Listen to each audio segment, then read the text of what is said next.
Vamos hasta el Congreso de la República. Nos acompaña esta noche la parlamentaria Sigrid Bazán, congresista de Juntos por el Perú Cambio Democrático. Congresista Bazán, bienvenida a RPP. Buenas noches.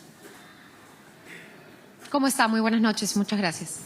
Congresista Bazán, están circulando en este momento hasta 2 documentos de censura a 2 ministros, el ministro de Energía y Minas, Óscar Vera, y el ministro de Defensa, Jorge Chávez. ¿Cómo observa esta situación?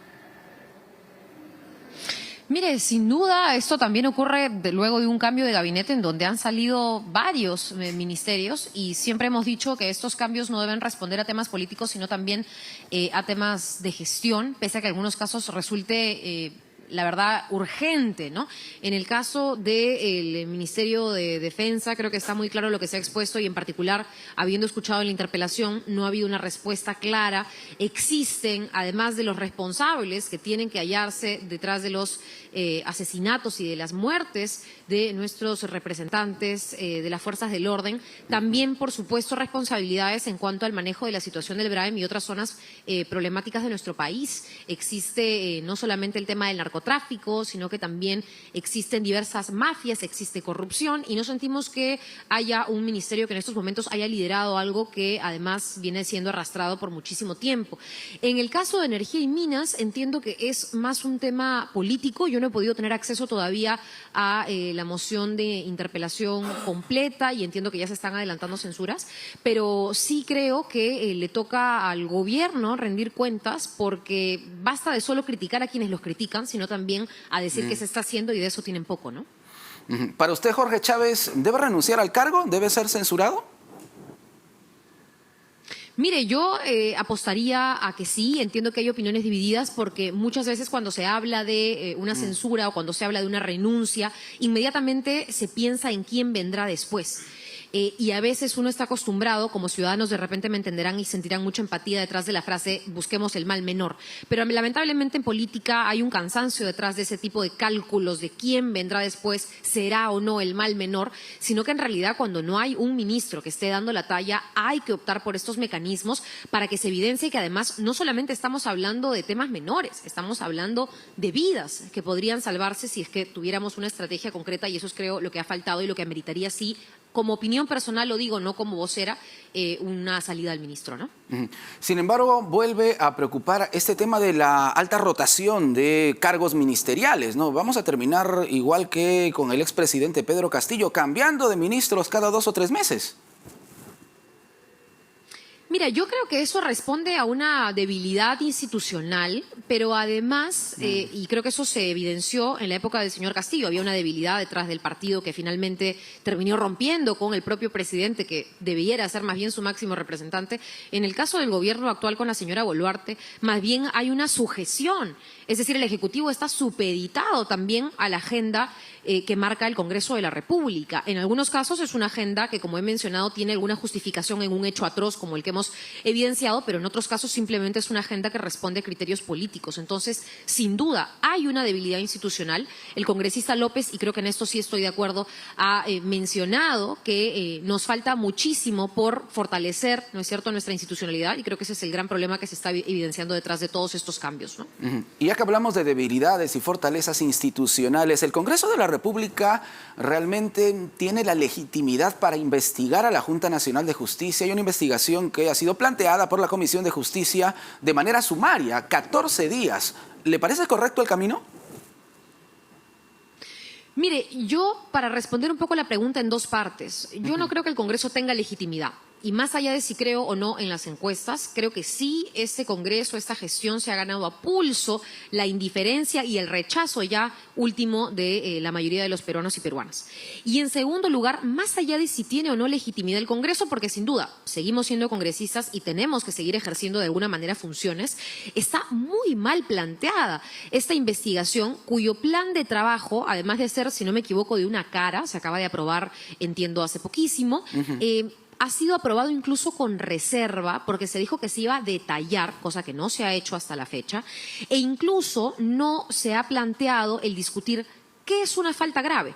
Se está planteando investigar a toda la Junta Nacional de Justicia, que es la responsable y la encargada de designar, fiscalizar, jueces, fiscales, que por supuesto también entra a tallar en la decisión de nuestros representantes en los organismos electorales, es decir, no hay institución, creo, que tenga menos importancia que esta, o más importancia, perdón, que esta, y se está planteando hacerlo sin definir qué es una falta grave, cosa de la que ya se les acusa. Falta grave, por ejemplo, y se usa el antecedente de lo que ocurrió con los famosos magistrados del Consejo Nacional de la Magistratura, fue cuando escuchábamos a un señor Inostroza hablar de negociar una sentencia en donde se mencionaba desflorar a una menor. Imagínense la gravedad cuando escuchamos cosas así. Pero en esta moción, en esta investigación y en el plan de trabajo que ha aprobado y que busca seguir adelante la Comisión de Justicia, no se especifica y no hay ningún indicio, ni falta grave, ni definición de falta grave por sobre lo que se está acusando. Se está diciendo que hubo una filtración, pero no hay evidencias de que se haya filtrado nada de la información del trabajo de la Junta. Yo creo que es más un tema político y, como ya hemos denunciado desde mi bancada, es un tema de copamiento institucional en donde saco y muevo a los funcionarios, un poco lo que vemos en los ministerios, pero ya en poderes autónomos. Y esto es la preocupación. El gobierno y el ejecutivo puede ser un poder que finalmente responde a temas políticos, pero la Junta Nacional de Justicia es una institución que tiene y debe gozar de autonomía y que no puede estar siendo copada, cambiada, modificada, y cuyos magistrados o miembros no pueden estar siendo vetados por partidos políticos con intereses políticos, ¿no? De hecho, la sesión de la Comisión de Justicia programada para mañana ha sido suspendida, pero ya en esta sesión no se estaba citando a los integrantes, que son 7 de la Junta Nacional de Justicia, solamente a la congresista Patricia Chirinos. ¿Cree usted que, como advierten algunos, hay un peligro para el equilibrio de poderes con esta investigación? Totalmente. Ya esta aprobación, nada más la aprobación de una investigación sumaria que además busca, porque prácticamente se ha fraseado en la moción de esta manera, busca destituir, ¿no es cierto?, sacar a estos magistrados, es una vulneración, primero, a la autonomía de esta institución, que es la Junta Nacional de Justicia. Y en segundo lugar, es una violación flagrante a una institución que vela por la autonomía de todo el sistema de justicia al tener que mirar qué juez y qué fiscal es, digamos, idóneo para el cargo. Entonces, si se está queriendo intervenir en nuestro sistema de justicia, prácticamente se está queriendo intervenir a todo lo que sostenga nuestra democracia. Y recordemos que en el 2010 y en años anteriores, ya la población, en un momento distinto, por supuesto, de la configuración de la sociedad social, de las organizaciones sociales, marchó en contra de las repartijas, porque se evidenció que había una repartija dentro del Tribunal Constitucional, una repartija dentro del BCR, que son poderes, como yo menciono, ¿no?, o instituciones, perdón, autónomas, que tienen que ver con el sistema de justicia, que ven la constitucionalidad de la norma, es decir, técnicas, no políticas. Y ahora, con lo de la Junta, yo creo que podemos nuevamente y lamentablemente resucitar esa famosa palabra de la repartija, cosa que no debiéramos permitir desde la sociedad civil, ¿no? Pero el Congreso tiene también una labor bastante importante relacionada con la delegación de facultades que ha pedido el Ejecutivo. ¿Está usted de acuerdo? Estamos hablando de un tema aquí relacionado con seguridad ciudadana, una de las preocupaciones más importantes de los peruanos. ¿Votaría a favor de la delegación de facultades? Mire, yo soy parte de por lo menos 2 comisiones que ha tenido que emitir opinión sobre la delegación de facultades. Una, por ejemplo, en materia agraria, soy parte de la Comisión Agraria. Otra, por ejemplo, en temas de vivienda y saneamiento, porque también se han pedido facultades para el tema de vivienda y saneamiento. Y no han enviado ni un solo insumo que realmente convenza el porqué de esta delegación. Es más, ellos piden, y creo que eso es importante que la población lo sepa, delegación de facultades para un plazo tan largo, si no me equivoco, son como 160 días que ellos han pedido delegación de facultades, que es el mismo plazo en el que tranquilamente cualquier otro gobierno manda un proyecto de ley desde el Ejecutivo, ese proyecto de ley se discute en comisiones y se aprueba. Es decir, ¿cuál es la necesidad de delegar facultades para legislar cuando podemos legislar con el tiempo que ellos están pidiendo. Y sobre todo cuando son temas en los que no nos alcanzan insumos. Ejemplo, en la Comisión Agraria. Ellos quieren facultades para el tema de los fertilizantes. Recordarán ustedes y todos los peruanos la falta y la escasez o el alza de precio de los fertilizantes. Y no han enviado ninguna información de hacia qué tipo de fertilizantes, cómo se va a hacer, si simplemente se va a otorgar una subvención o un subsidio, y si no, ¿para qué están pidiendo, si ya han otorgado un subsidio, la delegación en esta materia? Igual, mencionas el tema de seguridad ciudadana y hemos visto que además de la delegación hay proyectos de ley del Ejecutivo que no nos dicen absolutamente nada. Nos dicen, por ejemplo, que van a crear una nueva fuerza policial, ¿no es cierto?, para el tema de la seguridad, etcétera, pero que no va a formar parte de la carrera policial, que van a trabajar, no sé si a través de terceros o cómo se les va a contratar a estas personas, y que al no formar parte de la carrera además no van a tener la misma capacitación que un policía, que sigue, ¿no es cierto?, determinado estudio, determinada capacitación, determinado proceso. Entonces estos proyectos terminan, la verdad, siendo vacíos, siendo muy precarios. Creo que haríamos un trabajo mucho más rico con proyectos de ley y no con delegación de facultades. Personalmente, nuevamente, no estoy por darle esas facultades a un gobierno que además está con todos los ministros pendiendo de un hilo, ¿no?, por su gestión. Y en ese sentido, ya que habló usted de ministros, Vicente Romero parece estar bastante firme en la cartera del Interior, lo mismo que Jorge Chávez, a pesar de los cuestionamientos del Congreso. ¿Se ha refrescado el gabinete ministerial? ¿Para usted deberían procederse a más cambios?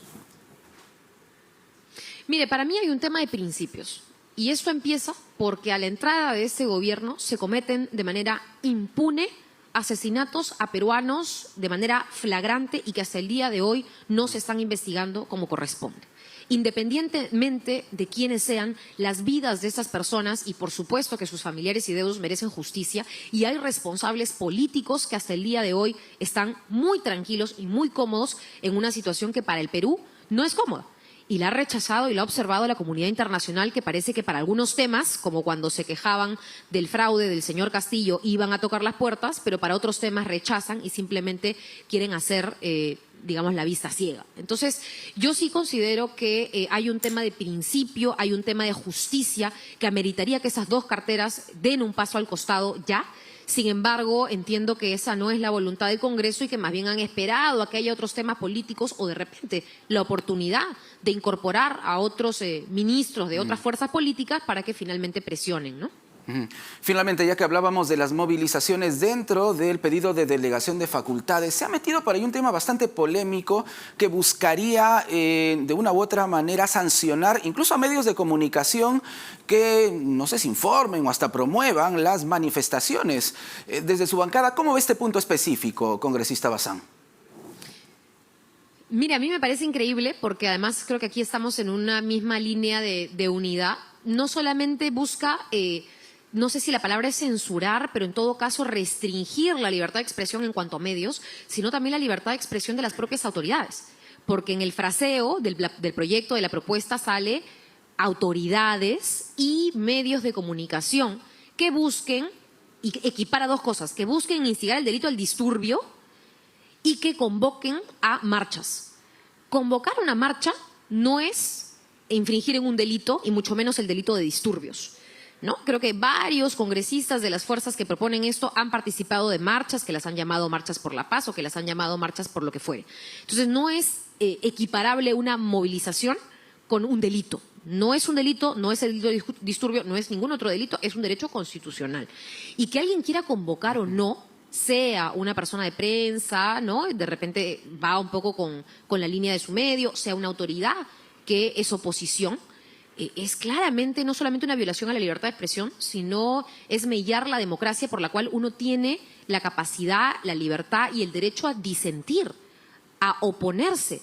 Si prohibimos todas las formas de oposición, no tenemos una democracia. Convirtámonos en algo que muchos congresistas de derecha odian decir, que son, no sé, en una Cuba, ¿no es cierto?, de hace unas cuantas décadas, ¿no?, en un régimen de partido único, no lo sé.